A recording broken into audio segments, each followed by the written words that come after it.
हाय, सारे लोग आ चुके हैं। Good evening, good evening. चलिए सारे, अब हम लोग आज देखो बायोमोलिक्यूल डिस्कस करने वाले हैं। ये इतना most hectic chapter of your biochemistry, ये बायोकेमिस्ट्री स्टार्ट कर दी हम लोगों ने, और यहां से ही हम लोग पहले बायोमोलिक्यूल स्टडी करेंगे, और बायोमोलिक्यूल स्टडी करने के बाद हम लोग फिर मॉलिक्यूलर बेसिस ऑफ इनहेरिटेंस पे बात करेंगे, क्योंकि दोनों चैप्टर लगभग लगभग एक दूसरे से रिलेट कर रहे हैं। अब इस चैप्टर के अंदर तुम लोगों ने क्या पढ़ना है? देखो, प्रोटीन पढ़ना है, उसके बाद में कार्बोहाइड्रेट पढ़ना है, लिपिड पढ़ना है, न्यूक्लिक एसिड पढ़ना है, और न्यूक्लिक एसिड की फिर एक बहुत ज्यादा जो एडवांस वर्जन आप देखेंगे, कहां देखेंगे? 12th में देखेंगे। 12th में कहा? मॉलिक्यूलर बेसिस ऑफ इनहेरिटेंस में। तो आज के इस लेक्चर में, ये 1 घंटे का लेक्चर आज आपके साथ में यहां पे ले रहा हूं। अब इसको जरा ध्यान से समझ लेना, क्योंकि बायोलॉजी का सबसे मोस्ट हेक्टिक चैप्टर है ये, और आसान नहीं है। मैं आपको फालतू की होप नहीं दूंगा कि ये चैप्टर बड़ा आसान है, चुटकियों में हो जाता है, ऐसा कुछ नहीं है बेटा। आसान होता तो हर कोई कर लेता। तो थोड़ी देर के लिए आप मेरे साथ बने रहो, प्लस अपनी अपनी एनसीईआरटी खोलो। पहले तो आप लोग एनसीईआरटी खोलो, पेपर निकालो एनसीईआरटी का जहां पे बायोमोलिक्यूल लिखा हुआ है, ठीक है? क्योंकि बिना एनसीईआरटी खोले ये क्लियर होने वाला है ही नहीं, समझ गए? हम चलेंगे बायोमोलिक्यूल पे, और ध्यान से देख लीजिए मैं आप लोगों को क्या क्या चीजें बता रहा हूं। हम लोगों के पास में हमारा मिशन है 360। इसका मतलब मैं जूलॉजी और बॉटनी दोनों की बात कर रहा हूं। कमेंट सेक्शन बंद करो थोड़ी देर के लिए, सर कमेंट सेक्शन थोड़ी देर के लिए बंद कर दीजिए। गुड इवनिंग चल रहा है इन लोगों का। कोई बात नहीं बेटा, करते रहो, है ना? कमेंट सेक्शन थोड़ी देर के लिए बंद है।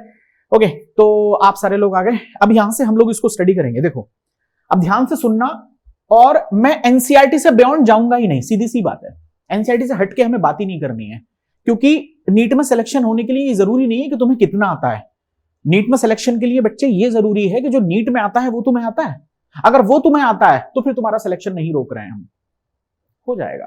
और फालतू का एब्रा का डेबरा अगर इकट्ठा करने लग गए तो बेटा वो काम तुम लोग एमबीबीएस फर्स्ट ईयर की एनाटॉमी में और उधर कर लेना, फिजियोलॉजी में जब चलोगे।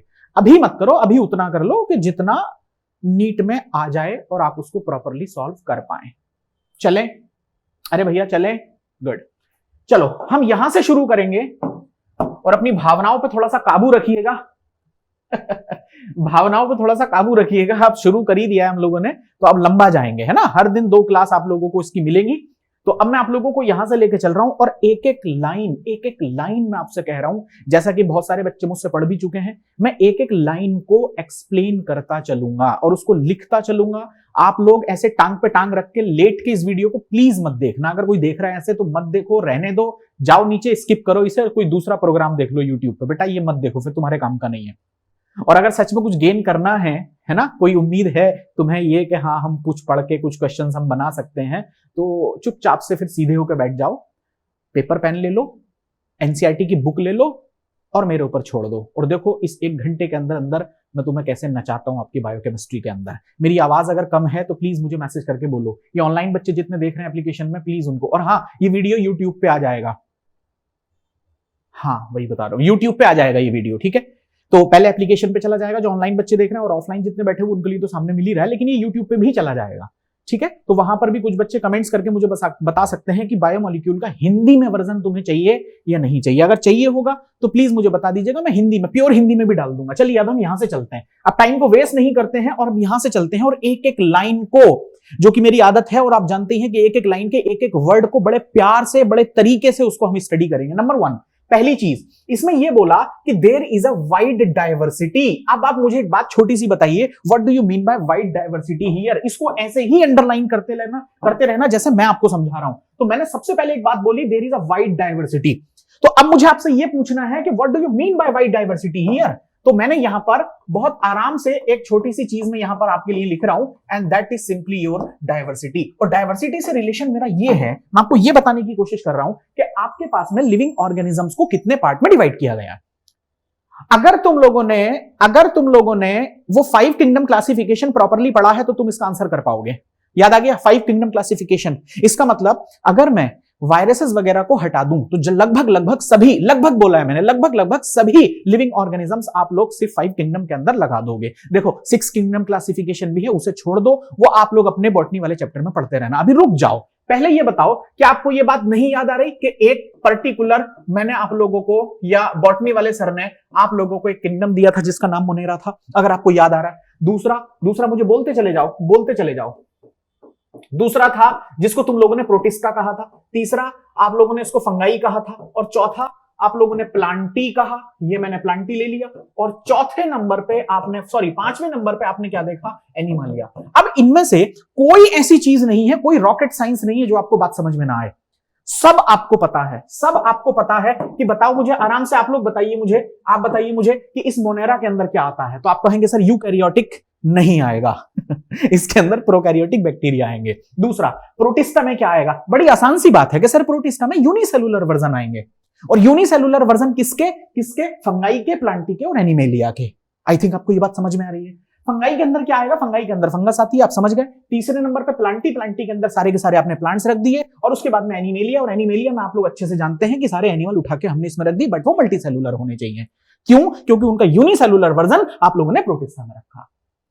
आई थिंक आपको 5 किंगडम क्लासिफिकेशन की बात समझ में आ गई है। तो मैं आपसे कहने की कोशिश ये कर रहा हूं जो एनसीईआरटी में लिखी हुई है, और एनसीईआरटी में देखो क्या लिखा है कि there is a wide diversity in living organisms. Living organisms की वाइड डायवर्सिटी है, इससे कहने का मतलब यह है कि वैरायटी बहुत है। जैसे मुझे आप देख रहे हैं, मैं ह्यूमन बीइंग हूं, आप बाहर निकलेंगे तो आपको कहीं गाय घूमती दिख जाएगी, कहीं ना कहीं मच्छर मक्खी दिख जाएंगे, ये भी तो डाइवर्सिटी हुई। प्लांट्स में देखो कितनी डाइवर्सिटी है, एनिमल्स में देखो कितनी डाइवर्सिटी है, फंगाई में देखो कितनी डाइवर्सिटी है। इसका मतलब पूरी अर्थ के अंदर जितने भी लिविंग ऑर्गेनिजम्स हैं उनके अंदर डाइवर्सिटी बहुत है। डाइवर्सिटी से मेरा मतलब वेरिएशंस, उसमें बहुत ज्यादा क्या है, वैरायटी है। तो वो सबकी बात कर रहा है, और इसने ये कहा कहां पर, हमारे बायोस्फीयर में। आई थिंक ये बात आपको समझ में आ गई। दूसरी बात जो लिखेंगे आप लोग वो मैं यहां लिखता चला जा रहा हूं, जो मैं बता रहा हूं वो आप लोग यहां नोट करते चले जाइए। सारे बच्चे नोट करते रहिए इसे। अब आगे देखिए, बिल्कुल एनसीईआरटी पढ़ा रहा हूं आप लोगों को, बिल्कुल एनसीईआरटी पढ़ा रहा हूं, जरा ध्यान से देखिए। दूसरी चीज ये कह रहा है, now a question that arises in our mind, are all living organisms made up of same chemical. मेरी बात ध्यान से समझना, मेरी बात ध्यान से समझना, बड़ी इंपॉर्टेंट बात बोली है एनसीईआरटी ने। ये क्या, देखो मैं रेड लाइन से दे रहा हूं, रेड लाइन जहां पर भी आ जाए समझ लो खतरा है, वहां पे क्वेश्चन बन सकता है। देखो क्या, are all living organisms made up of same chemicals. जैसे मान लीजिए एलिमेंट्स हुए या कंपाउंड्स हुए, ये मैं आपसे पूछ रहा हूं, और एनसीईआरटी पूछ रही है सीधे सीधे आपसे। आप आंसर करिए, आपको क्या लगता है जितने भी लिविंग ऑर्गेनिजम्स हैं, क्या लगता है आप लोगों को, जितने भी लिविंग ऑर्गेनिजम्स हैं सारे के सारे सेम केमिकल से बने हैं? ऐसा लगता है आपको? सेम कंपाउंड है, ऐसा लगता है? ये क्वेश्चन पूछा गया, ये मैं बता नहीं रहा हूं तुम्हें, मैं ये क्वेश्चन पूछ रहा हूं, बताओ जल्दी क्या लगता है आप लोगों को, सेम से बने? द आंसर इज नो, नहीं, सेम से नहीं बने हैं। हाँ, कॉमन है। आप कॉमन जरूर कह सकते हैं, सेम नहीं कह सकते। अब मैं आपको इसको एक्सप्लेन करके दे रहा हूं। पहले मुझे ये बताओ कि पीरियोडिक टेबल के अंदर कितने एलिमेंट्स हैं? पीरियोडिक टेबल के अंदर टोटल एलिमेंट्स कितने हैं? क्या कहेंगे आप लोग? जल्दी बोलो, जल्दी बोलो, एलिमेंट्स कितने हैं? तो आपका आंसर कितना आया? लगभग अप्रोक्सीमेटली 118, जिसमें से कुछ नेचुरली भी है, कुछ को हम लोगों ने न्यूक्लियर फिजन से भी बनाया है। बात समझ लें, मैं आपसे ये कह रहा हूं 118 में से, इन टोटल 118 में से लिविंग बॉडी के अंदर कितने हैं? अब लिविंग से मेरा मतलब वही 5 किंगडम क्लासिफिकेशन, मतलब मोनेरा से भी बात करूंगा, प्रोटिस्टा से भी बात करूंगा, प्लांटी से भी बात करूंगा, फंगाई से भी बात करूंगा, एनिमेलिया से भी करूंगा, सबसे कर रहा हूं। मुझे ये बता दो बायोलॉजिकल सिस्टम के अंदर कितने, आई सेड बायोलॉजिकल सिस्टम के अंदर कितने ये एलिमेंट्स प्रेजेंट हैं। तो आपका आंसर होना चाहिए अप्रॉक्स 25 to 30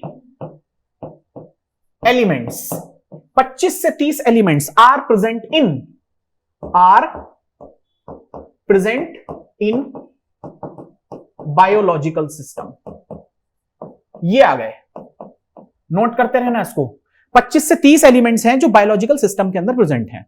लेकिन मैं आपसे ये कह रहा हूं कि 25 से 30 को आपको नहीं पढ़ना है, this is completely beyond of your NCERT. लेकिन फिर पढ़ना क्या है? तो फिर पढ़ना बस ये है कि इन 25 से 30 एलिमेंट के अंदर आप ये कहेंगे कि carbon, hydrogen, oxygen, nitrogen, phosphorus and sulphur.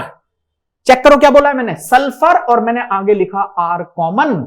इसका मतलब ये वो एलिमेंट हैं जो किसी भी बायोलॉजिकल सिस्टम के अंदर कॉमन है। कॉमन मतलब सबके अंदर प्रेजेंट मिलेंगे, किसी में थोड़े से कम, किसी में थोड़े ज्यादा। मेरी बात समझ रहे हैं? किसी में थोड़े कम, किसी में थोड़े ज्यादा हो सकते हैं, लेकिन कॉमन है, मिलेंगे लगभग सबके अंदर। ये सवाल है। तो अब मुझे आपसे ये पूछना था बच्चे कि जल्दी से देखो इसे, और देखो कितने हैं एलिमेंट हो गए, carbon, hydrogen, oxygen, hydrogen, phosphorus हो गया एंड सल्फर हो गया। ये इतने एलिमेंट प्रेजेंट हैं इनसाइड द लिविंग ऑर्गेनिजम्स, और ये कॉमन है। क्लियर हो गई इतनी बात? अगर इतनी बात समझ में आ गई है तो मैं तुम्हें लोगों को आगे लेके चल रहा हूं। अब देखो तुम्हारी एनसीईआरटी क्या बोलती है। एक छोटी सी बात को सोच के चलो, मैं आपसे ये पूछ रहा हूं सिंपल, जंगल के अंदर कोई प्लांट है, सुन रहे हो ना मेरी बात ध्यान से, जंगल के अंदर कोई प्लांट खड़ा हुआ है, वो प्लांट की एज पूरी हो जाती है, वो प्लांट गिर गया मिट्टी पे, ठीक, वो डिकम्पोज होना शुरू हो गया, वो गल गया, और उसके बाद आपने क्या देखा, खत्म। कोई एनिमल है वो जंगल के अंदर, ये कहीं पर भी मर गया, आपने क्या देखा, वो डिकम्पोज हो गया, खत्म। आपको समझ में आई बात मैं क्या कहने की कोशिश कर रहा हूं? प्लांट है, किस चीज का बना हुआ है, उसके अंदर सारी चीजें, उसमें प्रोटीन भी है, उसमें कार्बोहाइड्रेट भी है, उसमें न्यूक्लिक एसिड भी है, बात समझ लो मेरी ध्यान से। और जब वो गिरा, जब वो मर गया, तो उसकी पूरी की पूरी बॉडी डिकम्पोज होकर वापस मिट्टी में मिली। तो इसका मतलब कहीं ना कहीं तुम ये कहने की कोशिश कर पाओगे या नहीं कर पाओगे कि भाई हम ये कह सकते हैं कि कहीं ना कहीं मुझे ऐसा नजर आ रहा है कि लिविंग ऑर्गेनिजम्स के अंदर अगर आपने बोला कि CHO, अरे सॉरी यहां पर N करना था मुझे, कोई बात नहीं, तो यहां पर मुझे क्या करना है, N करना है, तो N नाइट्रोजन, ठीक है, ये लोगे, तो CHON फास्फोरस एंड सल्फर। अगर सर आपने हमें ये बोला कि ये लिविंग ऑर्गेनिजम्स के अंदर प्रेजेंट है, तो एक मिनट, क्या हम ये देखने की कोशिश करें कि क्या ये नॉन लिविंग के अंदर भी है या नहीं है, ये सवाल है। अब ये मैं आपसे क्यों कह रहा हूं, क्योंकि ये मैं नहीं कह रहा, ये आपसे आपकी एनसीईआरटी कह रही है। तो पहले मैं आप लोगों को वो जरा चीजें दिखा देता हूं जिस पर एनसीईआरटी ने बड़े स्ट्रिक्टली बात की है। तो सबसे पहले आप लोग लिविंग ऑर्गेनिज्म की बात करिए।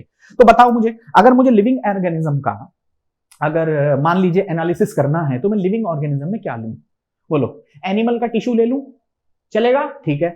प्लांट्स की कोई ट्विग ले लूं, डंडी, डाली, कुछ भी, ब्रांच उसकी, चलेगा, ठीक है। लिविंग में ले रहे हैं ना, बढ़िया। क्या मैं माइक्रोब्स का पेस्ट ले लूं? अब देखो, एक माइक्रोब्स तो मैं लेने से रहा, भाई एक माइक्रोब कहां से, एक करोड़ों माइक्रोब्स तो मेरे हाथ पे चिपके पड़े, आपको दिख रहे हैं क्या? नहीं। तो इसका मतलब अगर माइक्रोबियल आपको कुछ करना पड़ेगा, लिविंग के तौर पे लेना है, तो उसका फिर पेस्ट लेना पड़ेगा बहुत ज्यादा। 3 चीजें ले ली आप लोगों ने, यही एनसीईआरटी ने ली है, और माइंड माय वर्ड्स यहां से क्वेश्चन बना दिया। एनसीईआरटी ने यहां से भी क्वेश्चन बनाया, स्टेटमेंट बेस्ड, रॉन्ग को राइट को पकड़िए। ये देखो ध्यान से, if we perform such an analysis on a plant tissue, तो देखो सबसे पहले देखो किसको उठाया गया है, प्लांट टिश्यू। लिविंग में किसको उठाया, प्लांट टिश्यू। मैं भी नॉन लिविंग भी बात करूंगा। फिर देखो दूसरा क्या उठाया है, एनिमल टिश्यू। उसने कहा या तो प्लांट टिश्यू उठा लीजिए, या एनिमल टिश्यू उठा लीजिए, या फिर आप उठाइए माइक्रोबियल पेस्ट। और microbial paste simply stands for कि आपने माइक्रोब्स को एक पेस्ट बना के रेडी कर लिया है। अब इसने ये बोला we obtain list of elements, जैसे अब देखो वो लिस्ट ऑफ एलिमेंट कौन कौन से। नंबर 1 देखो, मैंने अभी आपको बोला था कार्बन, इसका मतलब आपकी एनसीईआरटी कह रही है उसके अंदर कार्बन है, सब में है। फिर उसने क्या बोला, देखो ध्यान से, उसने कहा हाइड्रोजन भी है। उसने कहा ऑक्सीजन, मैंने आपको ऑक्सीजन भी बोला था। फिर उसने ये बोला कि several other and their respective content per unit mass of living tissue. इसका मतलब सब में सेम नहीं है। मिसाल के तौर पे आप ऐसे समझिए, अगर मैं आपसे ये कहूं कि कार्बन माइक्रोब्स के अंदर मान लो 5 ग्राम है, एक मिसाल के तौर पे कह रहा हूं, तो जरूरी नहीं है कि किसी ह्यूमन बीइंग के अंदर भी कार्बन 5 ग्राम होगा। बॉडी के पर मास के हिसाब से भी देख लो, 1-1 किलो देख लो आप लोग। प्लांट की 1 किलो की लकड़ी देख लो, 1 किलो की लकड़ी इधर रखो, 1 किलो मास इधर रख लो। फिर आप मुझसे कहोगे सर दोनों में जरा चेक करना, दोनों में कार्बन सेम है क्या? The answer is no. आगे पीछे हो सकता है, लेकिन होगा दोनों में। कार्बन इसमें भी होगा, कार्बन इसमें भी होगा, हाइड्रोजन इसमें भी होगा, हाइड्रोजन इसमें भी होगा, ऑक्सीजन इसमें भी होगा, ऑक्सीजन इसमें भी होगा, नाइट्रोजन इसमें भी होगा, नाइट्रोजन इसमें भी होगा, फास्फोरस सल्फर भी मिल सकता है। लेकिन कॉमन तो है, लेकिन सेम अमाउंट में नहीं होगा, मैं ये कह रहा हूं। अभी क्लियर हुआ? चलो अब एक बात बताओ, मैंने अब तक क्या लिया?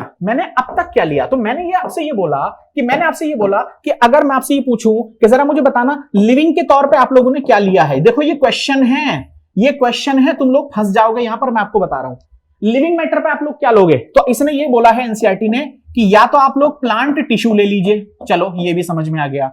फिर उसने ये बोला प्लांट टिश्यू नहीं है तो शायद एनिमल टिश्यू ले लीजिए, तब भी चलेगा। तो मैंने एनिमल टिश्यू भी ले लिया, ये लीजिए, शायद एनिमल टिश्यू पे बात कर सकते हैं। तीसरा बताइए, तो आपने ये बोला सर तीसरा एनसीईआरटी में ही लिखा हुआ है, और वो क्या लिखा हुआ है, माइक्रोबियल पेस्ट। ये हो गया। अब बताओ मुझे जल्दी से कि ये किस चीज के एग्जांपल है। तो क्या आपको ये बात नहीं समझ में आ रही कि ये लिविंग के एग्जांपल है, ये लिविंग मैटर के एग्जांपल हैं। अगर एनसीईआरटी आपसे कहती है कि जरा मुझे एनालिसिस करके दिखाओ, तो आपको लिविंग में और नॉन लिविंग में अगर दोनों में करना है, तो लिविंग के एग्जांपल क्या होंगे? एनसीईआरटी ने बोला 3 है। मान लो क्या क्या, प्लांट टिश्यू हो सकता है, एनिमल टिश्यू हो सकता है, माइक्रोबियल पेस्ट हो सकता है। लेकिन अब मैं अगर आपसे ये पूछूं कि मुझे अब नॉन लिविंग के भी तो बताइए, तो आप क्या बताने वाले हैं? तब आप मुझे ये बोलेंगे कि नॉन लिविंग, मैं सारी चीजें यहां पर इसीलिए लिखता चला जा रहा हूं। नॉन लिविंग मैटर में क्या लेंगे आप लोग? नॉन लिविंग मैटर में आप लोग क्या लेंगे? तो ध्यान से देख लीजिए, नॉन लिविंग मैटर में आपकी एनसीईआरटी ने आपसे ये कहा है कि हम लेंगे अर्थ क्रस्ट।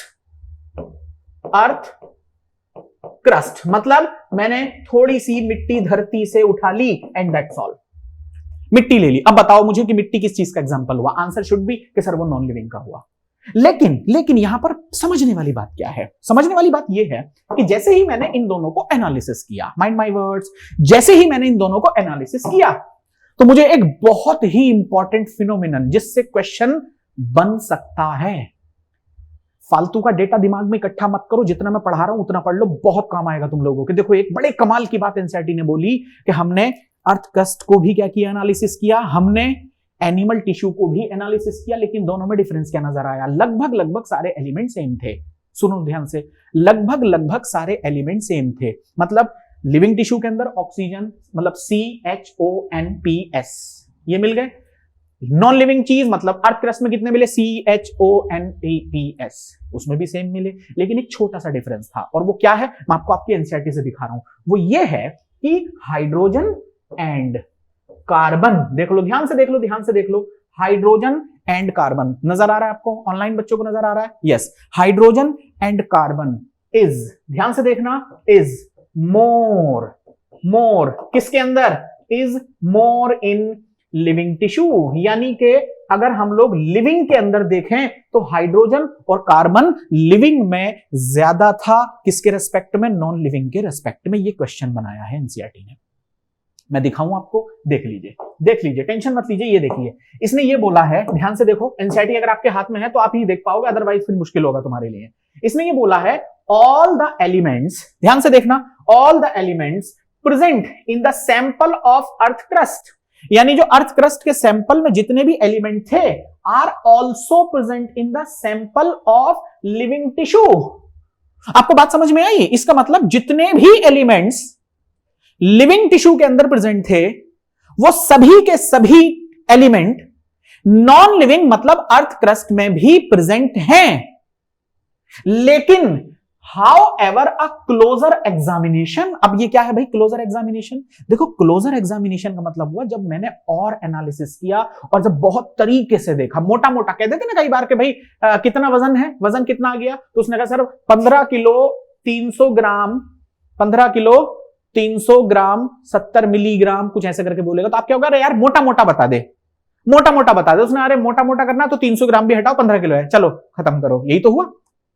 लेकिन ये तो आप मिट्टी तोल रहे थे, अगर सोना तोलने जाओगे तो उसमें तो मिलीग्राम पे भी करना पड़ेगा ना। तो क्लोजर एग्जामिनेशन देखो, उसने कहा सारा बड़ा तरीके से, ध्यान से, मोटी मोटी बात नहीं करनी है, अंदर घुस के तरीके से देख और चेक करके बता क्या ऑब्जर्वेशन निकल के आई। तो देखना जरा क्या निकल के आया। उसने ये बोला हाउएवर, अगर हमने जब क्लोज एग्जामिनेशन किया, बहुत डेप्थ में जाके तरीके से देखा, तो रिवील्स, खुलासा इस बात का हुआ कि मैं चेंज कर रहा हूं, देखो ध्यान से, रेड कलर अगर मैंने लगा दिया तो खतरे की घंटी है, क्वेश्चन बन जाएगा, ध्यान से देख लेना। रिलेटिव अबंडेंस ऑफ, मैं पॉज ले रहा हूं यहां पर, रिलेटिव अबंडेंस ऑफ, देखो किसकी? कार्बन की एंड हाइड्रोजन की। Mind my words, relative abundance of carbon and hydrogen, और देखो ध्यान से देखना, with respect to other element, यानी बाकी जो मैंने आपको गिनाए उनके रेस्पेक्ट में कार्बन और हाइड्रोजन की जो है वो हायर है इन एनी लिविंग ऑर्गेनिज्म, यानी लिविंग ऑर्गेनिजम्स के अंदर कार्बन और हाइड्रोजन ज्यादा है देन किसके रेस्पेक्ट में? इन अर्थ क्रस्ट के रेस्पेक्ट में। इसका मतलब अर्थ क्रस्ट में जो है कार्बन और हाइड्रोजन की अमाउंट थोड़ी सी कम है, लेकिन कार्बन और हाइड्रोजन की अमाउंट किसमें ज्यादा है? वो लिविंग ऑर्गेनिज्म में ज्यादा है। अब ये बात तुमसे एनसीईआरटी ने एक बार बोली, देखो यहां पर एक ही बार बोला है, इसमें कुछ भी नहीं लिखना था, ये आपको यहां लिखना था। देखो जो मैंने आपको यहां पर बात बता दी ना, आपको ये सब लिखना था, तो मैंने यहां लिख रखा है। देखो क्या लिखा है मैंने यहां पर? Hydrogen and carbon is more in living, इसका मतलब लिविंग के अंदर ये ज्यादा है, नॉन लिविंग में ये कम है। अब दूसरी बात समझिए, अब मैं आपको यह समझाने की कोशिश कर रहा हूं, क्या ये बात आपको एनसीईआरटी ने कहीं बोली है? देखो मैं एक पेपर पे थोड़ा आगे आ गया हूं, थोड़ा सा मैं आगे आ गया हूं इस पेपर पे, तो आपको समझ में आएगी बात थोड़ी सी। क्या आपको ये बात यहां पर समझ में आएगी? द आंसर इज यस, आनी तो चाहिए। देखो ध्यान से, ये टेबल है, जरा पहुंचो 9.1 पे, अरे जल्दी पहुंचो भाई, टाइम मत लगाओ, जल्दी पहुंचो 9.1 पे, टेबल पे पहुंचो और देखो जरा 1 मिनट। इसने ये बोला है कि percentage weight of earth crust and human body, इसका मतलब ये किसका हुआ? अर्थ क्रस्ट का, और ये किसका हुआ? ह्यूमन बॉडी का हुआ। ये परसेंटेज वेट ली है, किसकी ली है? एलिमेंट्स की ली है। देखो कौन कौन से हैं, नंबर 1 हाइड्रोजन है, कार्बन है, ऑक्सीजन है, नाइट्रोजन है, सल्फर है, सोडियम है, कैल्शियम है, मैग्नीशियम है, सिलिकॉन है। अब आपको पता है क्वेश्चन कैसे निकलेंगे यहां से? जो अभी अभी मैंने बोला था पहले तो मैं उसको साबित करूं। मैंने क्या बोला था अभी आपसे कि कार्बन और हाइड्रोजन, ये दो चीजें मैंने बोली, ये दोनों की दोनों चीजें किसमें ज्यादा है? जल्दी बोलो किसमें ज्यादा है? आपने कहा सर एनिमल में ज्यादा। अब रुको 1 मिनट, ये देखो कार्बन यहां पर 0.5 है, सॉरी हाइड्रोजन यहां पर 0.5 है, कार्बन यहां पर 18.5 18.5 है। तो कार्बन कितना है? कार्बन देखो कितना है 18.5, हाइड्रोजन कितना है 0.5। अब यही सेम चीज आप अर्थ क्रस्ट में देखना, देखो हाइड्रोजन अर्थ क्रस्ट में 0.14 और ह्यूमन बीइंग में 0.5। ज्यादा किसमें हुआ? ह्यूमन में ज्यादा हुआ, नहीं हुआ? अरे कंफ्यूज, अरे 14 देख के कंफ्यूज तो नहीं हो गए? ये 14 है 0.1 और ये है 0.5, तो ज्यादा किसमें है? ह्यूमन में। कार्बन देखो, कार्बन इसमें है 0.03, दिख रहा है 0.03, लेकिन जरा ध्यान से यहां देखना, यहां कार्बन कितना है 18.5। अब आपको बात समझ में आई? मैं आपको क्या समझा रहा था? एनसीईआरटी ने ये दूसरी बार बोला आपको क्या? बहुत ध्यान से देख लेना, कार्बन पे हाइड्रोजन पे याद रखना है आपको और कार्बन को याद रखना है। ये दो चीजें आपसे सीधे सीधे एग्जाम में पूछी जा सकती है, मैंने इनको हाईलाइट किया हुआ है। कछुआया समझे? इनके कमेंट खोल देना भैया, कमेंट खोल दो इनके। अरे यहां तक समझ में आ गया है तो बोलो जल्दी, नहीं आया है तो भी बोलो, और आ गया है तो भी बोलो, सारी बातें बोल दो आप लोग। हाँ बढ़िया बढ़िया बढ़िया, गुड गुड, चलो चलो चलो चलो आगे बढ़ो। ले सर नींद आ रही है बेटे, ज्यादातर निर्णायक लड़ाइयां जो होती है ना, अपने आप को दांव पे लगा के जीती जाती हैं। ये नींद वींद छोड़ दे, मेरी बात समझ ले। जब इंसान अपने लक्ष्य से भटकता है ना, तो दो चीजें उसके ऊपर हावी हो जाएंगी, एक तो नींद और दूसरा वासना। वासना कहते हैं sexual desire, unnecessary sexual desire. ये दो चीजें उसके दिमाग पे हावी हो जाएंगी, पूरे दिन सोएगा। तो बेटा नींद आ रही है तो ये लक्षण गलत नहीं है तेरे, उठ जा, जल्दी उठ जल्दी उठ। ज्यादातर निर्णायक लड़ाइयां अपने आप को दांव पे लगा के जीती जाएंगी। निर्णायक लड़ाइयां हम उन्हें कहते हैं जिनका रिजल्ट आपके पक्ष में आने की संभावना हो। समझो मेरी बात को, समझ गए? तो मैं बहुत ज्यादा फालतू का मोटिवेशन आपको नहीं दूंगा, बिकॉज मैं उतना मोटिवेट करता नहीं हूं, मैं सीधे सीधे बात करूंगा बस। इसलिए नींद से उठ जाओ। और हाँ ठीक है बढ़िया, चलिए आगे बढ़िए आगे बढ़िए आगे बढ़िए आगे बढ़िए। और जरा ध्यान से देखिए, जरा ध्यान से देखिए। अब मैं आपसे ये पूछ रहा हूं कि यहां पर आपको इतनी बात समझ में आ गई, इतनी बात समझ में आ गई। अब ध्यान से देखना, मैं आपको थोड़ी सी चीजें और दिखा रहा हूं और मैं भी उनको इस बार हाईलाइट करूंगा, लेकिन फिर देखो रेड कलर से हाईलाइट करूंगा, खतरे की घंटी फिर से आएगी। देखो ध्यान से देखना, सोडियम, ध्यान से देखना, सोडियम, कैल्शियम और मैग्नीशियम। आपसे एनसीईआरटी ये पूछेगी कि सोडियम, कैल्शियम और मैग्नीशियम, ये तीन एलिमेंट्स मैंने आपको दिए, इन तीनों की अमाउंट किसमें ज्यादा? चेक करो। वो उधर नहीं बताया गया, इधर टेबल में बताया गया आपसे। तो आप क्या बोलेंगे? ये लिविंग ऑर्गेनिज्म में कम है। कुछ आया समझ में? कैसे? ये देखो ध्यान से देखना, ध्यान से देखना, बहुत आसान है चीजों को समझना। ये देखो 2.8, अर्थ कस्ट में कितने हैं? सोडियम कितना है? 2.8, और जरा ह्यूमन बॉडी में देखना 0.2, हो गया कम। कैल्शियम देखो 3.6, और ह्यूमन बॉडी में देखना 1.5, हो गया कम। इधर आओ, मैग्नीशियम देखना 2.1 और ह्यूमन बॉडी में देखना 0.1, हो गया कम। आया समझ में कुछ? तो मैं आपसे क्या बोल रहा हूं, 2 पॉइंट जल्दी से नोट करो, जल्दी नोट कर लो, नोट कर लो। क्या क्या बोला मैंने? कि अगर मैं कार्बन और हाइड्रोजन की बात करूं तो वो ज्यादा है किसके अंदर? ह्यूमन बॉडी के अंदर। ह्यूमन बॉडी कह लो या लिविंग ऑर्गेनिज्म कह लो, किसके रेस्पेक्ट में? अर्थ कस्ट के रेस्पेक्ट में। लेकिन अब मैं आपसे ये पूछ रहा हूं कि वो एलिमेंट मुझे बताइए जो अब ह्यूमन बॉडी में थोड़े कम है। मैं ये नहीं कह रहा बिल्कुल खत्म ना, खत्म नहीं बोला मैंने, निग्लिजिबल भी नहीं बोला मैंने कि बिल्कुल ना के बराबर ना, ऐसा नहीं है, लेकिन कम है। तो वो कौन हुए? 3 को याद रखना है। नंबर 1 सोडियम को याद रखना है, और ध्यान से सुनना, ये जो सोडियम वर्ड आपने बोला है, ये आप लोगों को सोडियम पर एक सिंगल पॉजिटिव चार्ज के रूप में मिलेगा। मतलब मैं आपसे ये पूछूं आपकी बॉडी में सोडियम किस मोड में मिलता है, तो आप क्या कहेंगे? Sodium single positive charge, monovalent. एक और चीज ध्यान से देखना, दूसरा कैल्शियम कैसा मिलेगा? तो कैल्शियम आप लोगों को मिलेगा डाइवैलेंट, ये भी आपको मिलेगा। फिर तीसरे नंबर पर उसने मैग्नीशियम पूछा है, ये मैग्नीशियम आपको मिल गया। ये देखो ध्यान से, इतनी सारी चीजें मिल गई। अब ये चीजें कहां लिखी हुई है? पहले मैं देख लूं कि ये लिखी हुई भी है या नहीं लिखी हुई है। हाँ है ना, ये देखो। अगर मैं आपसे पूछूं सोडियम कैसा मिलता है आपके ब्लड में, तो क्या बताओगे? क्या बताओगे? आप कहोगे सर Na पर एक पॉजिटिव चार्ज। फिर मैं आपसे पूछूंगा जरा पोटेशियम बताओ कैसे मिलता है आप लोगों को, तो आप कहोगे सर K पर एक पॉजिटिव चार्ज। मैं पूछूंगा कैल्शियम कैसे मिलता है आप लोगों की बॉडी के अंदर, तो आप कहोगे कैल्शियम पर 2 पॉजिटिव चार्ज, डाइवैलेंट। फिर मैं आपसे पूछूंगा मैग्नीशियम कैसे मिलता है, तो आप लोग कहोगे मैग्नीशियम पर 2 पॉजिटिव चार्ज। अब प्लीज ये मत पूछना कि इन सबके फंक्शन क्या है। क्योंकि अगर तुम लोगों ने ह्यूमन फिजियोलॉजी पढ़ी है, देखो मैं लिखूंगा नहीं कुछ बोर्ड पे, क्योंकि ये बैक ऑफ द माइंड रखने वाली चीजें हैं। क्या आपको याद नहीं आ रहा कि अगर मैं आपसे बात करूं कि सोडियम क्या है, तो आप कहेंगे सोडियम जो है हमारी बॉडी का most abundant extracellular cation है, यानी कि सेल्स के बाहर बाहर में। वो नर्वस सिस्टम याद करो, नर्वस सिस्टम में एक न्यूरॉन मैंने आपको बना के दिया होगा, है ना, ऐसे करके आपने न्यूरॉन देखा था, और इस न्यूरॉन के चारों तरफ आपने देखा कि पॉजिटिव चार्जेस लगे हुए थे। ये देखो ध्यान से, पॉजिटिव चार्जेस लगे हुए थे, है ना, पॉजिटिव चार्जेस लगे हुए थे। और अंदर क्या थे बच्चे, अंदर क्या थे, निगेटिव चार्जेस लगे हुए थे। तो मेरा सवाल आपसे ये था कि अंदर क्या ज्यादा और बाहर क्या ज्यादा। तो अंदर जो ज्यादा है, बाहर जो ज्यादा है उसकी अमाउंट क्या है, पोटेशियम, सोडियम बाहर ज्यादा है, और अंदर देखो क्या ज्यादा है, अंदर क्या है, पोटेशियम ज्यादा है। कंफ्यूज मत होना, ये माइनस मैंने जो अंदर लगा रखा है वो पोटेशियम नहीं है, वो निगेटिवली चार्ज प्रोटीन है। जब ह्यूमन फिजियोलॉजी शुरू करेंगे तब देखेंगे उसे। तो अब मुझे एक बात बताओ कि मैंने यहां पर सोडियम के बारे में तुमसे क्या बोला। पहले तो ये बोल दो मुझे, मैंने आपसे क्या बोला सोडियम के बारे में। मैंने आपसे ये बोला है कि ये मोस्ट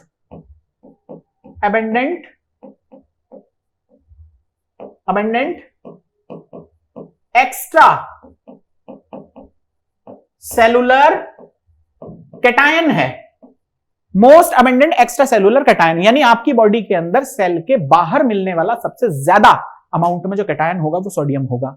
सेकंड नंबर पे अगर मैं इंट्रासेलुलर पूछूं, बच्चे मैं क्या पूछूं, इंट्रासेलुलर पूछूं, तो आंसर क्या होगा तुम्हारा, पोटेशियम।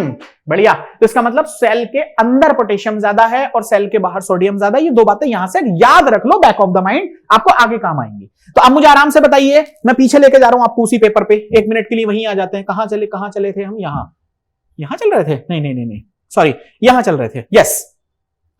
अब आपसे एक क्वेश्चन मैं आप लोगों के लिए और बना रहा हूं, देखो रेड कलर। मैं आपको क्वेश्चन डिस्प्ले पर रख कर नहीं दूंगा, मैं स्पून टू माउथ नहीं हो रहा बच्चे यहाँ पे, कि हाथ में मेरे थाली है, उसमें चम्मच है और मैं ऐसे करके निकालूं और बोलूं बच्चे मुंह खोल। आपने मुंह खोला और मैंने मुंह में डाल दिया। अपाहिज नहीं हो तुम लोग। मैं स्पून टू माउथ नहीं दूंगा। मैंने कोई भी क्वेश्चन डिस्प्ले पे नहीं लगाया है, देख लो आप लोग, एक भी नहीं लगाया है। सारे क्वेश्चन मैं यहीं के यहीं आपसे पूछूंगा और आप खुद अपनी एनसीईआरटी से जाके या अपने जो भी एग्जाम्पलर आपके पास पड़ा हुआ है वहां से लगाइए। अगर नहीं बनता फिर मुझे बताइए।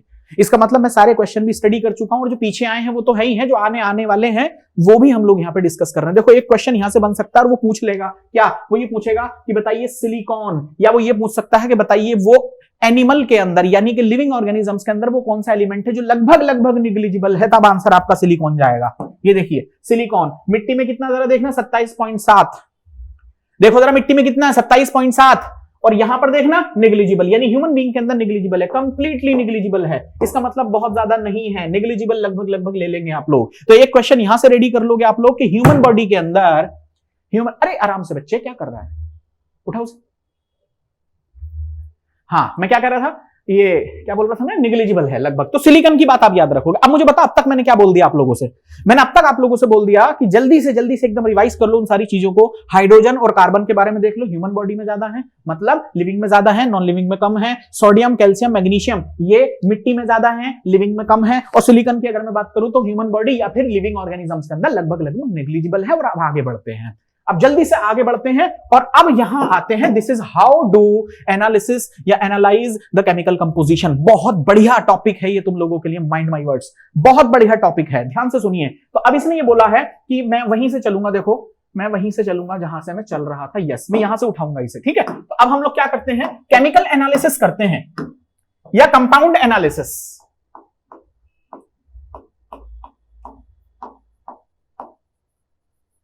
अब कंपाउंड एनालिसिस करने के लिए मुझे यहां पर करना क्या है, तो सबसे पहले आप लोग ये बोलोगे कि कंपाउंड एनालिसिस करने के लिए सबसे पहले मुझे कोई लिविंग टिश्यू चाहिए, क्योंकि मैं मिट्टी में तो कर नहीं रहा हूं अभी। तो मैंने क्या बोला कि मुझे कोई ना कोई लिविंग टिश्यू चाहिए। तो आप मुझे बताओ अपनी पसंद का कोई लिविंग टिश्यू बता दो।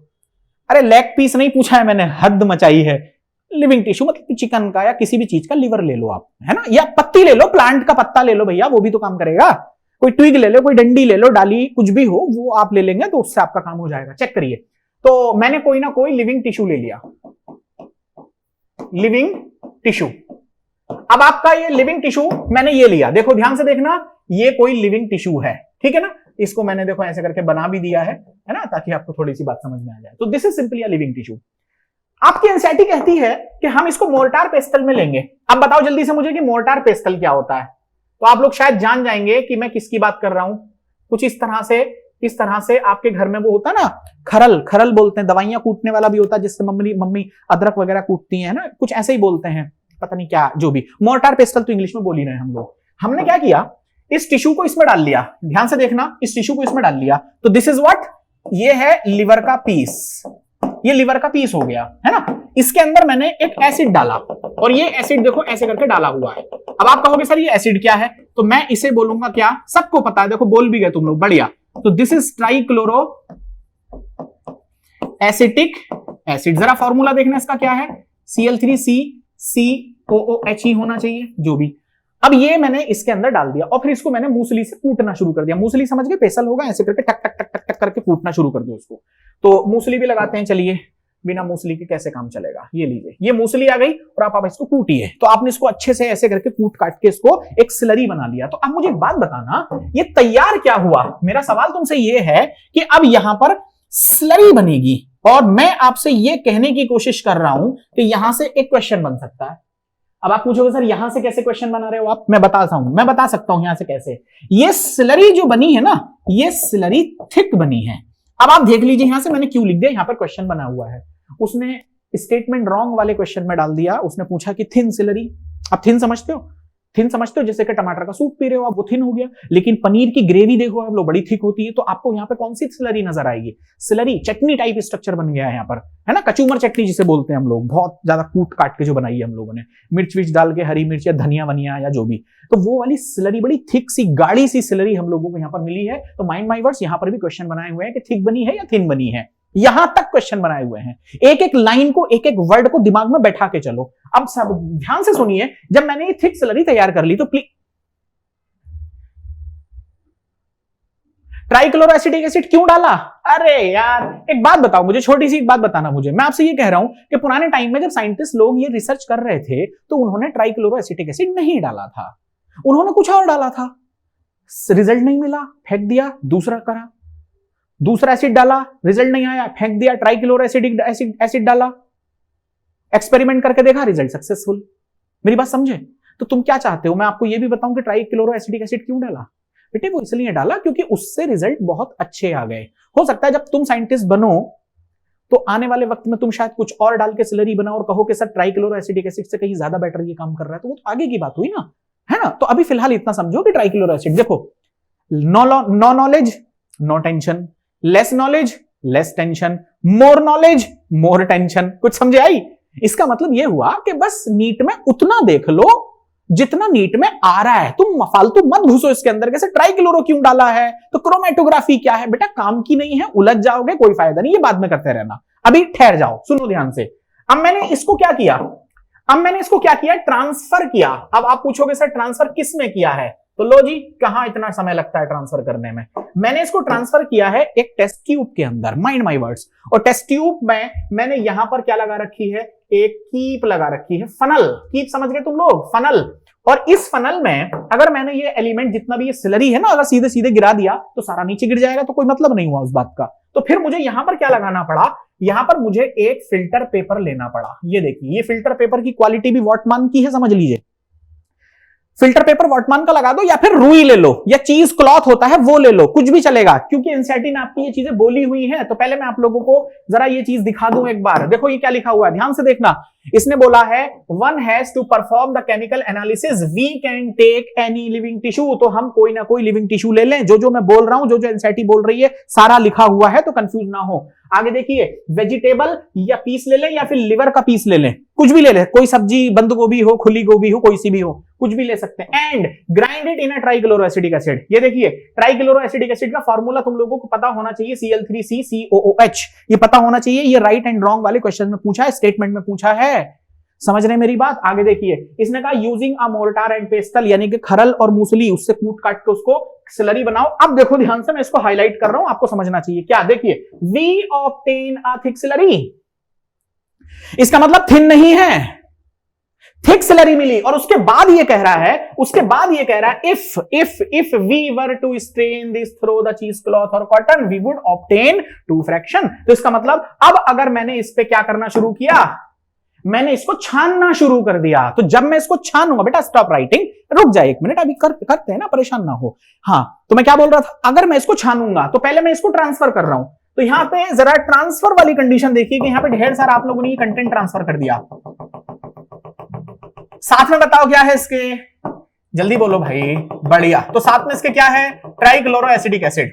अब मुझे आपसे यह पूछना था कि ये जो आपने इसके ऊपर पलट दिया, तो अब इसमें दो फ्रैक्शन तैयार होंगे। एक तो वो जो एसिड में सॉल्यूबल है, मतलब जो एसिड में सॉल्यूबल है, सॉल्यूबल मतलब जो घुल जाएगा, वो नीचे गिरेगा, क्योंकि एसिड घुल घुल के उन छेदों में से जो फिल्टर पेपर के अंदर है, वो पॉलीबैग नहीं है ना, फिल्टर पेपर है, या चीज क्लॉथ लगा रखी है या कॉटन लगा रखा है, तो वो छन छन के नीचे गिरेगा। तो जो चीजें एसिड में घुल जाएंगी, मतलब सॉल्यूबल होंगी, वो नीचे गिरेंगी। जो एसिड में सॉल्यूबल नहीं होंगी, जो घुल नहीं पाएंगी, वो ऊपर रह जाएंगी। मेरी बात समझ आई आपको? बढ़िया। अब ध्यान से देखना, अगर मैं आपसे ये पूछूं कि यहां से छन छन के कुछ चीजें नीचे गिरती हैं, ये देखो, ये कुछ चीजें नीचे गिर गई, कुछ चीजें नीचे गिर गई, और जब नीचे गिरी तो मैं अब आपसे ये पूछ रहा हूं कि जरा मुझे बताना ये क्या है। जो ऊपर वाली चीज है उसे क्या बोलोगे आप लोग? ये देखिए, ध्यान से देखना, ये ऊपर वाली चीज क्या है। फिर आपसे मैं ये पूछूंगा कि ये नीचे वाली चीज क्या है, बताइए। तो आप मुझे ये बताएंगे कि ये जो पर्टिकुलर चीज बनी है, ये एसिड इनसॉल्यूबल है। इसका मतलब क्या हुआ कि एसिड में नहीं घुली, तभी तो ये नीचे नहीं गई। और इसे बताओ, इसे क्या बोलोगे? जल्दी बोलो, जल्दी बोलो। एसिड सॉल्यूबल, यानी कि ये वो चीज है जो एसिड में घुल गई और ये नीचे गिरी है। अब जब ये नीचे गिरी तो एसिड सॉल्यूबल हो गई। तो अब मुझे सवाल तुमसे ये पूछना है कि आपकी एनसीईआरटी ने इसको क्या बोला है? रिटेंटेट। ध्यान से देख लीजिए आप लोग, इसको क्या बोला है? रिटेंटेट, यानी जो ऊपर रह गया। और इसे क्या बोला है? इसको बोला है, बढ़िया, फिल्ट्रेट, यानी कि जो फिल्टर हो गया वो नीचे गया और जो नहीं फिल्टर हो पाया वो ऊपर रह गया। कछु समझे? अब आगे आओ। अब मैं आपसे ये पूछ रहा हूं, जरा ध्यान से देखना कि इसके अंदर ऐसी कौन सी चीजें हैं जो ऊपर रह गई, जो छन नहीं पाई। नंबर 1, पहला देखो, जब इनको स्टडी किया तो मुझे समझ में आया कि इसके अंदर प्रोटीन है। अब ध्यान से देखो, प्रोटीन कोई छोटी मोटी चीज नहीं है बच्चे।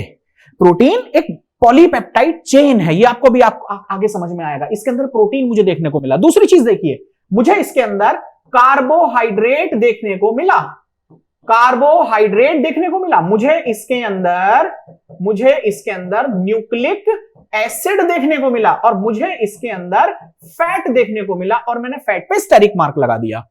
फैट पे मैंने क्या लगा दिया? स्टार मार्क लगा दिया, ताकि अभी हम इस पर बात करेंगे। ओके, रे यार,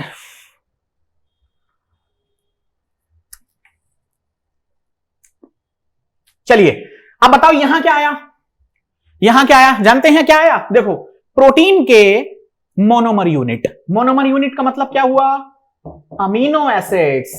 अमीनो एसिड्स मुझे यहां देखने को मिले। अब बताओ ये अमीनो एसिड यहां कहां से आए?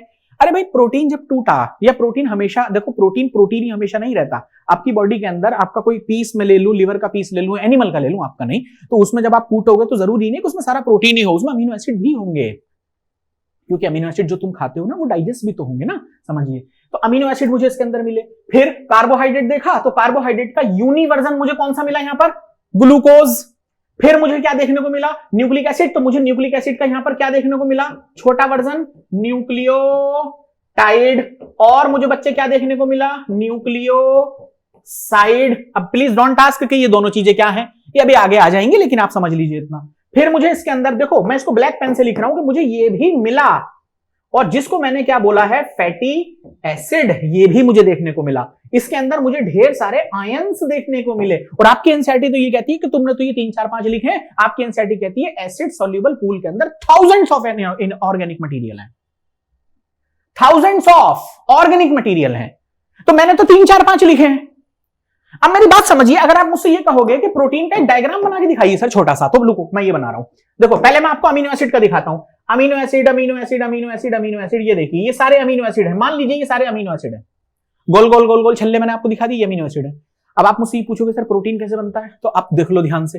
एक्चुअली एक अमीनो एसिड के साथ दूसरा, दूसरे के साथ तीसरा, चौथा, पांचवा, छठा, जब ढेर सारे अमीनो एसिड एक साथ मिलते हैं तो प्रोटीन बनती है। अब आपको समझ में आ गया होगा कि कोई चेन है तो वो घुल नहीं पाई, इसलिए ऊपर रह गई। लेकिन उस चेन के टूटे हुए मोती, जिनको मैं अमीनो एसिड कह रहा हूं, वो घुल गए, और वो घुल गए तो वो नीचे आ गए। अब आपको शायद बात समझ में आ रही है। ऐसे ही कार्बोहाइड्रेट सेम, ग्लूकोज की बहुत सारी यूनिट जब एक साथ जुड़ गई तो कार्बोहाइड्रेट बना। कॉम्प्लेक्स कार्बोहाइड्रेट कुछ भी हो सकता है, स्टार्च हो सकता है, सेलुलोज हो सकता है, अमाइलोज हो सकता है, अमाइलोपेक्टिन हो सकता है, कुछ भी।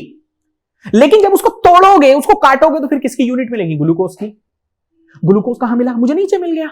समझ रहे हैं आप लोग मेरी बात? ऐसे न्यूक्लिक एसिड किससे बनता? Nucleic acid. न्यूक्लिक एसिड बनता न्यूक्लियोटाइड से, न्यूक्लियोसाइड से बनता। पहले न्यूक्लियोसाइड बनते हैं, न्यूक्लियोसाइड के बाद न्यूक्लियोटाइड बनते हैं, न्यूक्लियोटाइड आपस में जुड़ते हैं, तो उसके बाद में आपका न्यूक्लिक एसिड तैयार होता है, जिसे आप डीएनए और आरएनए कहते हैं।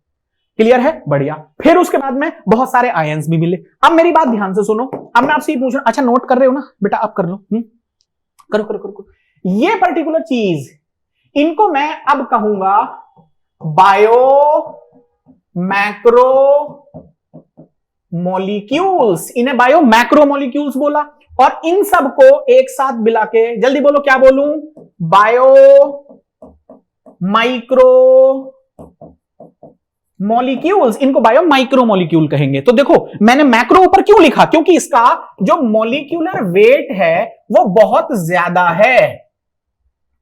समझ गए? 18,000 डाल्टन तक। इनका जो मॉलिक्यूलर वेट है वो बहुत कम है। अब कितना है कितना नहीं है ये मैं अभी आपको बता देता हूं। अभी आप रुकिए, पहले आप इतना नोट करिए कि आपको इतनी चीजें समझ में आ गई हो तो शायद आपको बात समझ में आ जाएगी। अभी देखो मैंने आपको एक चीज नहीं पढ़ाई है, यहां पर एक चीज रह रही है, अभी मैं छोड़ रहा हूं उसको, इसीलिए रेड कलर कर रहा हूं। ये देखो फैट। जब मैंने फैट को देखा तो उसका जो मॉलिक्यूलर वेट था वो कम था। लेकिन अगर मॉलिक्यूलर वेट कम था तो फिर वो ऊपर क्या कर रहा है? वो नीचे क्यों नहीं गया? इस पे हम अभी थोड़ी देर में चर्चा करेंगे। समझ गए ना? क्योंकि अभी दिखाया गया है, सिर्फ एनसीईआरटी की लाइन टू लाइन बता रहा हूं मैं आप लोगों को। ठीक है, तो अभी देख लो, इस पर मैंने अंडरलाइन कर दिया है कि ये ऊपर क्या कर रहा है। जब इसका मॉलिक्यूलर वेट कम है तो ये ऊपर क्या कर रहा है? इसको तो नीचे होना चाहिए, लेकिन ये नीचे गया ही नहीं, है ना। चलिए, अब आपको यहां तक बात समझ में आ गई है। चलो एनसीईआरटी एक बार झांक लेते हैं जरा ध्यान से कि क्या बोला है आपकी एनसीईआरटी ने यहां तक। तो ध्यान से देखो, इसने ये बोला है कि हमारे पास में दो फिल्ट्रेट आए। देखो एक फिल्ट्रेट आ गया, मोर टेक्निकली इसे हम लोग क्या कहेंगे? Acid soluble pool. इसका मतलब फिल्ट्रेट वो चीज है जो एसिड में सॉल्यूबल है और कहां गिर गई? नीचे गिर गई। आया समझे? दूसरा देखिए, and the second one is retained और एसिड इनसॉल्यूबल फ्रैक्शन, यानी कि जो एसिड में नहीं घुला वो ऊपर रह गया। मेरी बात समझ में आ गई? साइंटिस्ट लोगों ने क्या देखा? Have found thousands of organic compounds in the acid soluble pool. अब देखो यहां से क्वेश्चन बना दिया। उसने ये कहा कि जरा चेक करके बताइए एनसीईआरटी का स्टेटमेंट रॉन्ग है या राइट। पता है क्या लिखा? उसने लिखा कि scientist have found thousands of inorganic material. हो गई गलती। जबकि एनसीईआरटी क्या बोलती है? Organic material. तो ऑर्गेनिक कंपाउंड मुझे कहां मिले? एसिड सॉल्यूबल पूल में। आपके एनसीईआरटी ने क्या कर दिया? कहीं ना कहीं एक वर्ड की चेंजिंग कर दी और आपको उलझा दिया। 5 नंबर का नुकसान। ताली बजाओ, घर आ जाओ। बस आया समझे? बढ़िया। चलो चलो चलो चलो चलो चलो, अरे देर मत करो यार, अभी मुझे यही अभी करना है। चलो अब एक बात बताओ। अच्छा मैं आपसे पूछ रहा हूं, एक छोटी सी बात पूछूंगा मैं। कहां हो कहां हो कहां हो? वो लिखा हुआ कहां? ये रहा। मुझे एक बात बताओ। अब मुझसे एक बच्चा ये कह रहा है कि सर आपने ये लिया है एसिड सॉल्यूबल पूल, समझ रहे हैं ना, ये एसिड इनसॉल्यूबल पूल। एक बात बताओ, इसमें कितनी चीजें जरा देख के बताना। तो आप कहोगे सर आपने तो बताया अभी अमीनो एसिड भी है, आपने बताया ग्लूकोज भी है, न्यूक्लियोटाइड भी है, फैटी एसिड भी, आयन भी है। आप ही ने कहा। हाँ ठीक है भाई, मैंने ही कहा। इधर आओ, इसमें क्या क्या है? प्रोटीन है, कार्ब्स है, इसके अंदर न्यूक्लिक एसिड है, इसके अंदर फैट है। ये भी मैंने ही बोला है। अब सवाल यह है कि आपने माइक्रो और मैक्रो को तो अलग कर दिया। कमेंट खोलना जरा इनके।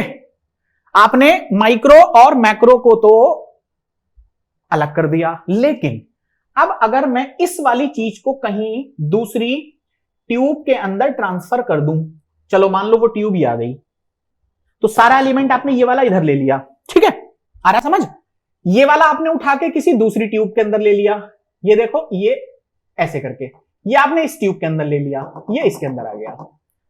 अब बच्चे का क्वेश्चन गलत नहीं है, उसकी क्यूरियोसिटी बड़ी जबरदस्त है। वो ये कह रहा है सर आप मुझे ये बता दो कि इसके अंदर बहुत सारे माइक्रो एलिमेंट हैं, इसके अंदर मैक्रो एलिमेंट है, मतलब ऑर्गेनिक कंपाउंड, जैसे कि इसके अंदर प्रोटीन, कार्बोहाइड्रेट वगैरह, इसके अंदर अमीनो एसिड और आपका ग्लूकोज वगैरह, आप इन्हें अलग कैसे करेंगे? Nobel question asked by the student. बड़ा सही क्वेश्चन पूछा उसने कि आप इन्हें अलग कैसे करेंगे। ठहर जा, मैं बताता हूं, देख कैसे करेंगे। अब इनको अलग करने के लिए दोनों टेस्ट ट्यूब को एक साथ ले ले। ये देखो, पहली टेस्ट ट्यूब ये आ गई, दूसरी टेस्ट ट्यूब ये आ गई। अब जल्दी से बता इसमें क्या है? तो आप कहोगे सर इसमें है माइक्रो बायोमोलिक्यूल और इसमें है macro biomolecule. Tube number 1, tube number 2, ठीक है। इसके अंदर बहुत सारे माइक्रो एलिमेंट हो गए, जैसे कि जल्दी बोलो, ग्लूकोज हुआ, अमीनो एसिड हुआ, फैटी एसिड हुआ, बहुत सारे आयन हुए। इसके अंदर क्या है, तो आपने कहा सर इसके अंदर वही बड़े बड़े ऑर्गेनिक मॉलिक्यूल, जैसे कि प्रोटीन हो गया, कार्बोहाइड्रेट हो गया, एक्सेट्रा, वो सब आ गया। अब इन्हें अलग कैसे करें? तो मैं आपसे ये कह रहा हूं कि टेंशन ना लो, अब इनको हम लोग किसी ना किसी सेपरेशन टेक्निक में डालेंगे। ध्यान से देख लेना मैं क्या वर्ड बोल रहा हूं।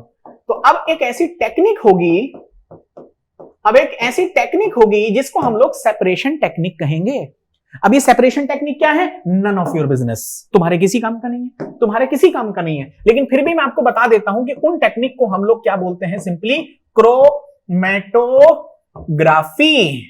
कोई आपसे अगर पूछ ले उस टेक्निक का नाम बताइए जिससे आप मॉलिक्यूल को अलग अलग कर सकते हैं, उस टेक्निक का नाम बच्चे क्या होगा? क्रोमैटोग्राफी। लेकिन नन ऑफ योर बिजनेस, आपके काम का ही नहीं है, इसलिए रहने देंगे।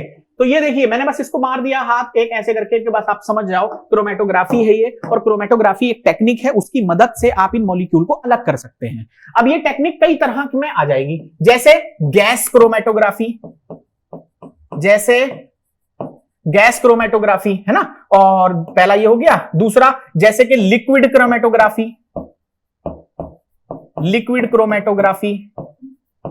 है ना, जैसे कि पेपर क्रोमैटोग्राफी, ये बहुत सारी क्रोमैटोग्राफी हैं। जैसे कि एचपीएलसी, मैंने आपको ये क्यों बता दी? क्योंकि मुझे पता है थोड़ी थोड़ी चीजों में क्यूरियोसिटी तुम रखते हो, तुम पूछ लोगे, कहीं ना कहीं तुम्हें ये वर्ड लिखा मिल जाएगा। कुछ बच्चे पिछले 25 सालों के क्वेश्चन सॉल्व करने लग जाते हैं, लेकिन उसका कोई मतलब नहीं है, उसमें ये चीजें देखने को मिल जाती हैं। तो मैंने आपको बस बैक ऑफ द माइंड रखने के लिए बता दिया। हालांकि मैं सीधे इस बात को कह सकता हूं कि एक भी क्वेश्चन क्रोमैटोग्राफी से नहीं बनेगा। तो अब सवाल यह है कि अब बताओ मुझे कि वो सेपरेशन टेक्निक कौन सी? आपका आंसर आएगा सर क्रोमैटोग्राफी। इनकी मदद से आप लोग मॉलिक्यूल को क्या कर सकते हो बच्चे? सेपरेट। अच्छा, कैसे करेंगे? बहुत आसान है। पहले आप उस मॉलिक्यूल, मतलब उस जो भी कंपाउंड है, उसको पहले एक्सट्रैक्ट कर लो। एक्सट्रैक्ट का मतलब ये हुआ कि पहले मैंने लीवर का पीस ले लिया, है ना, एक्सट्रैक्ट हो गया। फिर एक्सट्रैक्ट करने के बाद में फिर मैंने उसके अंदर क्या किया? उसको कूटा काटा, जो भी मैंने आपको इतनी देर से बताया वो सब। और वो सब करने के बाद फाइनली फिर मैंने कहां लेके आ गया उसको? सेपरेशन टेक्निक में डाल के मैंने सारे मॉलिक्यूल को अलग कर दिया, बात खत्म हो गई। अब आपकी एनसीईआरटी कहती है, मेरी बात ध्यान से सुनना, आपकी एनसीईआरटी कहती है ऑल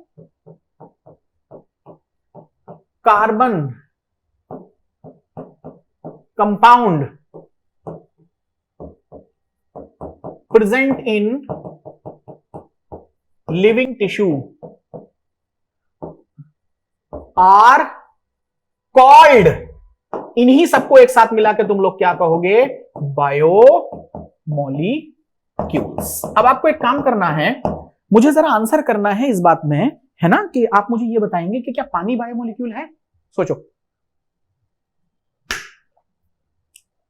पानी बायोमोलिक्यूल है या नहीं है? जल्दी बोलो, पानी बायोमोलिक्यूल है या नहीं है? मुझे आप ही से पूछना है, और मैं ऐसे छोड़ूंगा नहीं आपको जब तक मैं आपसे पूछ ना लूं। तो पहले मैं आपको ये बता दूं कि मैंने अब तक आपको पढ़ा क्या दिया, है ना। देखो, in higher classes you will learn about how to analyse the living tissue sample and identify a particular organic compound.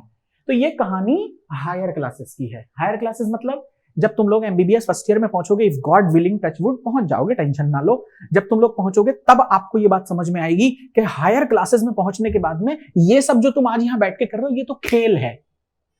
Seriously, मैं तो आपको कुछ भी नहीं पढ़ा रहा हूं, सच में। वो आपको समझ में आएगा कि असल जिंदगी तो वो है जहां पर तुम लोग ये काम करोगे। तो अभी हायर क्लासेस के लिए छोड़ दो बच्चे, मतलब क्रोमैटोग्राफी वगैरह ये सब हायर क्लास की बातें अभी नहीं। इधर आइए, इट विल सफिज, इसका मतलब यहां पर इतना कहना काफी होगा कि वन एक्सट्रैक्ट द कंपाउंड, पहले हम कंपाउंड को एक्सट्रैक्ट करें, then subjects to the extract to various separation technique. मैंने अभी आपको बता दिया सेपरेशन टेक्निक कौन सी है, आपको बता दिया क्रोमैटोग्राफी कहते हैं। क्रोमैटोग्राफी में भी कई सारी मैंने आपको बता दी, बैक ऑफ द माइंड रख लो, काम की नहीं है। आगे, टिल वन है separated the compound from all other compound. कब तक वो करना है हमें? जब तक बाकी सारे कंपाउंड एक दूसरे कंपाउंड से क्या ना हो जाए, अलग ना हो जाए। सॉरी, समझ आ गई बात इतनी? बढ़िया। अब in other words, red line, खतरे की घंटी, देखो ध्यान से, In other words, one isolate and purify the compound or analytical technique when applied to the compound give us an idea of molecular formula and the probable structure of the compound. इसका मतलब हम अगर analysis करें तो हम लोगों को यहां पर कंपाउंड का एक आइडिया मिल जाएगा, मॉलिक्यूलर फॉर्मूले का भी, और उसका स्ट्रक्चर भी मिल सकता है। मतलब इतना एडवांस लेवल पे इस काम को हमें करना है। Finally all the carbon compound that we get from living tissue called biomolecule and that's all. जितने भी कार्बन कंपाउंड है जो तुम्हें लिविंग टिश्यू से मिले उन सबको मिला के एक बार में क्या बोलोगे? बायोमोलिक्यूल बोलोगे। अब मैंने आपसे जो क्वेश्चन पूछा वो बता पाए? नहीं बता पाए। मैंने आपसे पूछा था कि ये बताओ पानी बायोमोलिक्यूल है या नहीं है, कोई नहीं बता रहा है अभी तक। चलो कोई बात नहीं, मत बताओ, बदला ले लूंगा तुम लोगों से मैं, टेंशन ना लो। चलो आगे आओ। अब हम एक काम करते हैं, मैं आपको एक चीज और पढ़ाता हूं यहां से, and that is simply your elemental analysis. That is elemental analysis. तो एक चीज और ले लीजिए आप लोग, यहां से उठाइए, जल्दी लिखिए, जल्दी लिखिए, एलिमेंटल एनालिसिस। और एलिमेंटल एनालिसिस में तुम लोग क्या करने वाले हो, जरा समझाओ मेरे को। एलिमेंटल एनालिसिस में क्या करने वाले हो? कुछ नहीं करना है। इसको हम लोग डिस्रप्टिव मेथड भी कहते हैं। तो मैंने आपसे ये बोला कि कोई ना कोई हम लोगों ने यहां पर टिश्यू ले लिया। अब फिर से वही टिश्यू वाली बात, तो कोई बात नहीं, लो ये लो। सपोज करो मैंने लिवर ले लिया। अब लिवर जब मैंने लिया तो मैंने इसको वेट किया, समझ रहे हो ना? मैंने इसको क्या किया? वेट किया। तो जरा देखना इसका वेट कितना आया। तो मैंने आपसे ये बोला इसका वेट निकल के आया, मान लीजिए 100 ग्राम। आप जानते हैं 100 ग्राम वेट किसका है? लिवर का। फिर मैंने क्या किया? मैंने इस लिवर के टुकड़े को ड्राई कर दिया। ड्राई मतलब सुखा दिया किसी भी टेक्निक से या धूप में रख के। मेरे को समझ में आया कि बाद में मेरे पास कुछ इस तरह की चीज बन के आई। ये देखो, ये सुखड़ी हुई सी चीज आपको दिखाई पड़ रही है। ये एक्चुअली इसका ड्राई वेट आ गया। ये इसका ड्राई वेट आ गया। जब मैंने इसको तोल के देखा तो मुश्किल से मुझे ये 15 ग्राम का मिला। तो अब मुझे बताओ 85 ग्राम क्या था? 85 ग्राम क्या था? तो आप कहोगे सर वाटर ही तो था। तो वाटर यहां पर क्या हुआ? इवेपोरेट, यानी कि वाष्पित हो गया, सूख के उड़ गया, खत्म कहानी। तो अब ये मेरे पास ड्राई वेट आया। तो ये 100 वेट जो आया था, ये कौन सा वेट था बच्चे? ये वेट है। लो मैंने यहां पर लिख दिया है ये चीजें, ध्यान से देख लो। मेरी राइटिंग थोड़ी सी कॉम्प्लिकेटेड है लेकिन आप मैनेज कर पाओगे। अब मैं आपसे ये पूछ रहा हूं कि इसके बाद क्या किया? तो अब मैं आपसे ये पूछ रहा हूं कि इसके बाद मैंने ये किया कि मैंने इसको बर्न कर दिया। बर्न समझ गए? इसको मैंने जला दिया। लो जी। और जब मैंने इसको जलाया तो अब मुझे यहां पर बहुत ढेर सारी ये क्या देखने को मिली? ध्यान से देखो, ये क्या है? पहचान पाए इसको? नहीं पहचान पाए। ये है राख। राख को ही हम लोग इंग्लिश में क्या बुलाते हैं बच्चे? ऐश। ये राख है, ये जल गई। और जब ये टोटल जल गई तो अब मुझे आपको ये समझाना था कि ये जो राख निकल के आई है तो ये तो इनऑर्गेनिक कंपाउंड, इसके अंदर इनऑर्गेनिक एलिमेंट मिलेंगे। और आपकी एनसीईआरटी कहती है इसके अंदर क्या क्या हो सकता है। अब मैं आपसे ये पूछ रहा हूं कि फिर ऑर्गेनिक कंपाउंड कहां गए? तो ध्यान से सुनिए कि यहां पर जो ऑर्गेनिक चीजें थी, ऑर्गेनिक कंपाउंड क्या हुए बच्चे? ऑक्सीडाइज। यानी कि जो भी एलिमेंट ऑर्गेनिक था या जो भी कंपाउंड यहां पे ऑर्गेनिक थे वो सब के सब यहां पे क्या हो गए? ऑक्सीडाइज हो गए। और जब वो ऑक्सीडाइज हो गए तो सीधी सी बात है, आपके पास में क्या बचा? राख बची। और राख आप लोगों की यहां पर क्या है? इनऑर्गेनिक कंटेंट रखेगी। ये इनऑर्गेनिक कंटेंट रखेगी। अब आपकी एनसीईआरटी आपसे क्या कह रही है, जरा उसको सुन लो एक बार, और उसके बाद में हम लोग आगे बढ़ेंगे। ध्यान से देखना, इसने ये बोला है कि रिमेनिंग मटेरियल क्या है? Gives you a dry weight. Now if the tissue is fully burned, all the carbon compounds are oxidised to gases form, CO2 में और वाटर वेपर में। समझ पा रहे हो? और आगे देखो, and are removed. So what is remaining is called ash. Ash contain करती है इनऑर्गेनिक एलिमेंट, जैसे कि कैल्शियम हो गया, कंफ्यूज मत हो जाना, कैल्शियम हो गया, मैग्नीशियम हो गया, एटसेट्रा। इसका मतलब और भी चीजें इसमें रखी जा सकती हैं। और inorganic compound like sulphate, phosphate, etcetera, ये भी इसके अंदर मिल सकते हैं। आगे बढ़िए। Are also seen in acid soluble fraction. ये वही चीजें हैं जो हमें एसिड सोल्यूबल फ्रैक्शन में देखने को मिली थी। आ रहा समझे? बढ़िया। अब मैं आपसे ये पूछ रहा हूं, elemental analysis gives you the elemental composition of living tissue. Elemental analysis आपको क्या देता है? एलिमेंटल एनालिसिस किया हम लोगों ने अभी, वो आपको क्या दिया? एलिमेंटल एनालिसिस आप लोगों को generally the idea of elemental analysis gives you the elemental composition of the living tissue in the form of hydrogen, oxygen, chlorine, carbon etcetera. तो एलिमेंटल एनालिसिस से तुम लोगों को क्या चीजें देखने को मिली, उसके अंदर आप लोगों को देखने को मिला जैसे कि कार्बन हो गया, हाइड्रोजन हो गया, ऑक्सीजन एटसेट्रा। जबकि कंपाउंड ने क्या किया, जब हम कंपाउंड एनालिसिस कर रहे थे, कंपाउंड एनालिसिस पीछे किया था ना हम लोगों ने, वो स्लरी बनाई थी, तो उसने आपको किस चीज का आइडिया दिया? तो देखिए, compound gives the idea of the kind of organic molecule, organic या कंपाउंड। अब ऑर्गेनिक कंपाउंड की जब तुम लोग बात करोगे तो इसमें भी दो बातें हैं, वो आपको समझ में आ जाएंगी। देखो, अगर मैं आपसे पूछूं कंपाउंड एनालिसिस समझते हैं, देखो 1 मिनट समझते हैं। कंपाउंड एनालिसिस में दो बातें आएंगी, एक वो जो केमिस्ट्री वाले भैया बोलेंगे, है ना, और एक बंदा वो होगा जो मेरे जैसा मतलब बायोलॉजी के हिसाब से बोलेगा। तो अब इन दोनों बातों को समझ लो कि कंपाउंड एनालिसिस में दो बातें चलेगी, दो पॉइंट ऑफ व्यू चलेंगे। एलिमेंटल एनालिसिस में क्या चला? इनऑर्गेनिक।